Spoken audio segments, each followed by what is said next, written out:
NDR Radio 103.9. Lo demás es silencio.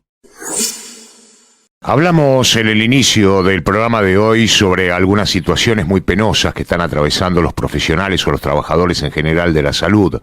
Dijimos de un despido en una clínica privada de un médico cordobés por haberle comprado un remedio para la leucemia a un nene, un enfermero del Hospital Rivadavia de la Ciudad de Buenos Aires que murió de coronavirus, irregularidades y carencias en el sistema de salud por la muerte por coronavirus también de un médico en Chaco, jefe de la unidad de terapia intensiva del Hospital Perrando de la ciudad capital de aquella provincia Resistencia. Por toda esta penosa situación que atraviesan los trabajadores de la salud, estamos en contacto con María Colina, médica emergentóloga de la Red Integrada de Médicos Argentina Redima. María, muchísimas gracias por atendernos. Sí, perfectamente. Ahora bueno, sí, ¿cómo estás? Muy bien, muchísimas gracias. Te agradezco la deferencia de habernos atendido para poder conversar con nosotros sobre, bueno, esta penosa situación en general que viven los profesionales de la salud, ¿no? Sí, la verdad que estamos en el medio de la situación, atravesando la pandemia y lamentablemente no tenemos buenas noticias en cuanto a cómo se ha ido adaptando el sistema de salud. Las deficiencias que tiene el sistema de salud son muy profundas y de muchos años de evolución, de décadas. Con lo cual, en principio iba a ser difícil que un sistema que es bastante vetusto en cuanto a la metodología que tiene para trabajar y bastante rígido, pudiera adaptarse para afrontar de forma responsable lo que viene pasando, ¿no? Uh-huh. Bueno, indudablemente es muy interesante lo que decís, María, porque en definitiva el coronavirus, esta pandemia, vino a correrle el velo a una realidad que, como vos decís, es mucho más histórica, una realidad de carencias en cuanto a la salud pública que se visibiliza hoy en mayor medida, pero que en definitiva tiene que ver con un descuido, una desprotección, una falta de inversión, una falta de cuidado y de interés, precisamente sobre el andamiaje de todos estos centros de salud públicos. Sí, vos sabés que, a ver, uno normalmente cuando piensa en esto piensa en una cuestión como de dinero, ¿no? De dinero implicado en esto. Y eso es una parte, pero la realidad es que hay otra gran parte que tiene que ver con pensar estratégicamente un servicio de salud, y eso es lo que en realidad no se hizo. A ver, los hospitales, las clínicas privadas, en general el sistema de salud funciona con una dinámica de un siglo atrás. Uh-huh. Y eso es, hay una ruptura gigantesca en cuanto a los conocimientos de la gestión y de los procesos que se tienen hoy en día y que se aplican en un montón de cuestiones, digamos, que no se aplican ni en el público ni en el privado. Ojo, porque acá, cuando vos ves cómo funciona una obra social, más o menos funciona exactamente igual que en lo público. Uh-huh. Y las deficiencias suelen ser las mismas en este mismo sentido de lo que es la gestión hacia adentro, ¿no? Es decir, nadie mira los procesos, cómo se hacen las cosas, la efectividad y la eficiencia con la que se hacen. Eso es como que no le importa a nadie. Uh-huh. Y sin embargo hay un gasto de dinero muy alto, pero que todo cae en saco roto, porque evidentemente si nadie evalúa la gestión que se hace de todo eso, no importa si el dinero es mucho o poco, digamos, si lo utilizo mal, nunca alcanza, ¿no? Tal cual. Entonces, ese es un problema. En verdad no quise solo hacer referencia a la parte económica, ¿no? O a la parte, cuando hablé de inversión, hablé de otro tipo también de inversión, que tiene que ver con lo humano, ¿no? Con los insumos, con un proyecto, una idea de cómo llevar adelante un sistema de salud, ¿no? Apropiado sobre todo en estos momentos, más allá de la parte económica, que por cierto es muy importante. María, ¿cuál es la situación así en líneas generales hoy de los profesionales de la salud? Bueno, a ver, la situación de los profesionales de la salud es pésima. Los profesionales de la salud vienen desde hace mucho tiempo en situaciones que son bastante graves en términos de, primero, la cuestión de la precarización laboral por la que atraviesan. O sea, cuando vos ves cómo están contratados, digamos, los mecanismos de contratación de los médicos varían bastante, pero hay un gran porcentaje que tanto trabajan en el público como en el privado, que trabajan en lo que se denomina locación de servicios, es decir, para explicarlo de un modo que se entienda, son monotributistas. Uh-huh. Bien, ¿cuál es el problema de eso? Que al tener esa situación laboral, no gozan de RT, no tienen vacaciones, o sea, no tienen licencia por enfermedad, digamos, una serie de cuestiones, no tienen RT, es decir, hay un montón de cuestiones que justo para quienes es una tarea que implica obviamente un riesgo cierto porque estás en contacto con enfermedades de las cuales muchas son infectocontagiosas, como el caso del coronavirus, pero siempre ha habido enfermedades infectocontagiosas, no tienen ningún tipo de cobertura si tuvieran algún tipo de eventualidad de esas características. Eso es un gran problema. Pero el otro gran problema es que, digamos, uno podría decir, bueno, son monotributistas, pueden eventualmente gestionar o negociar los honorarios que ganan, pero no. ¿Por qué? Porque, digamos, la fuerza de negociación no la tienen los médicos, sino que está puesta del otro lado, obras sociales, prepagas, entonces no tienen forma de negociar los aranceles que cobran, y eso ha ido generando una pauperización gigantesca en el sector. O sea, si yo te digo los valores de lo que cobra un médico por una consulta, un médico especialista que capaz le llevó 15 años formarse o más, o sea, un especialista, un nefrólogo, capaz que tiene 15 o 16 años en su haber, y bueno, ustedes saben que en general los médicos nos seguimos formando todo el tiempo, porque hace esto a estar actualizado, y capaz que en una provincia un especialista de esa naturaleza gana, digamos, trabaja para un ente estatal y gana 30.000 pesos. Esto que le estoy diciendo no lo estoy inventando, yo vi un recibo de sueldo de un nefrólogo que gana eso en la provincia del Chaco. Ajá. Entonces, eso es un problema gigantesco. ¿Por qué además es un problema enorme? Capaz esto ahí es donde hay una pata donde la sociedad debería interesarse. Eso lo único que hace es desalentar que vos te sigas formando, desalienta que puedas tener un espacio, un tiempo para la formación, porque si ganás tan poco tenés que tener 3 o 4 trabajos, que eso mucha gente lo descubrió ahora con la pandemia, cuando empezaron a ver la cantidad de enfermos que había dentro del personal de salud. ¿Y qué pasa? Y bueno, claro, un médico sale de un lugar, se mete en otro y trabaja X cantidad de horas semanales de un trabajo a otro. ¿Por qué? Porque con un sueldo solo no se puede, un sueldo o dos no puede mantenerse.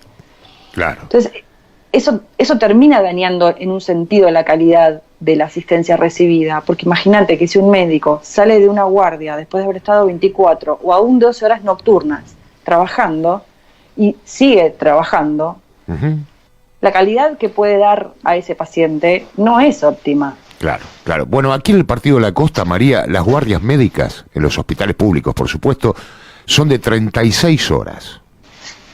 Ah, bueno. Es una locura. Sí. Es una locura. Hay países donde no se permite hacer más de 12 horas de guardia. Claro, lo que debería, por una cuestión incluso de incidencia con la atención del paciente, ¿no? No, ni hablar. O sea, hay más riesgo. Hay un concepto que se denomina seguridad del paciente, que básicamente tiene que ver con todas aquellas cosas que deben evaluarse en un concepto, digamos, de un proceso de atención donde debe minimizarse el error. El error no porque el médico se equivoque, ¿no? Sino porque desde que vos ingresás a un centro de salud, te toman los datos, que no haya errores en los datos cuando los consignás, y de ahí en más hay todo un montón de procesos. Esto viene, digamos, de extraído del concepto de la empresa, ¿no? Y después se inserta en la salud, porque realmente es un concepto hoy súper importante. La OMS habla de que los errores en la seguridad del paciente son la 14ª causa de morbimortalidad, es decir, lo voy a poner en otras palabras para que se entienda. El número 14 en cuanto a enfermedades es todo lo que le ocurre a un paciente en errores de su atención, que no tiene que ver solamente, que no se confunda esto con errores médicos, no es un error de diagnóstico, pero un papel que se traspapeló, un diagnóstico que sale con un nombre erróneo, bueno, todas esas cosas son errores en la seguridad del paciente. Un caso típico es cuando había que hacer una amputación, esto es un caso que fue bastante conocido, una amputación de un lado y se amputa el otro miembro. Sí. Esos son errores en la seguridad. ¿Cómo eso se soluciona? Bueno, con un montón de procesos que tienden a que las cosas se hagan de una determinada forma para evitar que eso ocurra. Sin duda que en ese camino uno de los puntos muy importantes es que el médico no esté cansado. Pensémoslo en otras tareas laborales. Totalmente. ¿Quién se subiría a un avión donde el piloto no durmió las horas que correspondía, o quién se va a subir a un micro donde el chofer no durmió las horas que correspondía? Absolutamente comprensible es esa parte. María, la última consulta, por supuesto, antes te agradezco la deferencia de haber conversado con nosotros, de habernos atendido. En tu opinión, ¿se lleva bien adelante el protocolo sanitario con respecto a esta batalla contra el coronavirus? Mira, una de las cosas que pasan en Argentina respecto al tema de salud es que la salud es una cuestión intrínsecamente federal, es decir, las provincias deciden porque es una potestad federal. Entonces, el Ministerio de Salud da lineamientos y plantea ciertas pautas, pero luego los ministerios o secretarías de cada provincia toman sus decisiones. Entonces, una de las cosas que vos te encontrás es que no hay homogeneidad. El Ministerio de Salud dice ciertas cosas, pero cada provincia tiene sus protocolos y los ejecuta como le parece. La realidad, digamos, una de las cosas, si querés, positivas del inicio precoz de la cuarentena fue que, bueno, en muchas provincias se pudo como limitar o frenar el avance del coronavirus. Pero en otras no. Sí. Y en las que no se pudo frenar, digamos, ahí es donde vos ves cuál fue la respuesta del sistema. Y la realidad es que en las provincias donde vimos que el virus había ingresado, la respuesta no fue buena. Digamos, están inundados de pacientes, donde el sistema colapsó o está colapsando, donde hay una gran cantidad de personal de salud infectado, y eso no habla de que estamos siendo eficientes en la respuesta que estamos dando. Tal cual. Ahora sí, la última consulta, porque se me ocurrió después de escucharte, María, discúlpame.